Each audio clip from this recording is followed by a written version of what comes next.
بايعت رسول الله صلى الله عليه وسلم على إقامة الصلاة وإيتاء الزكاة والنصح لكل مسلم حضرت জারির বিন আব্দুল্লাহ রাদিয়াল্লাহু তাআলা আনহু বলেন, আমরা রাসূলের হাতে বায়াত গ্রহণ করলাম।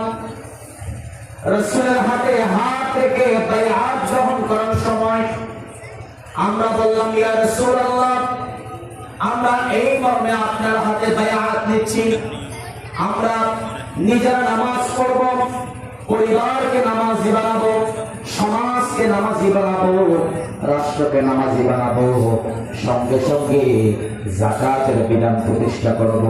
3 নাম্বার বলছেন ওয়ান্নুসলিকুল্লি মুসলিম, প্রত্যেক মুসলমানের কল্যাণ আমি তা চাইব, কল্যাণ চাইব, মুসলমানের সহযোগিতা চাইব।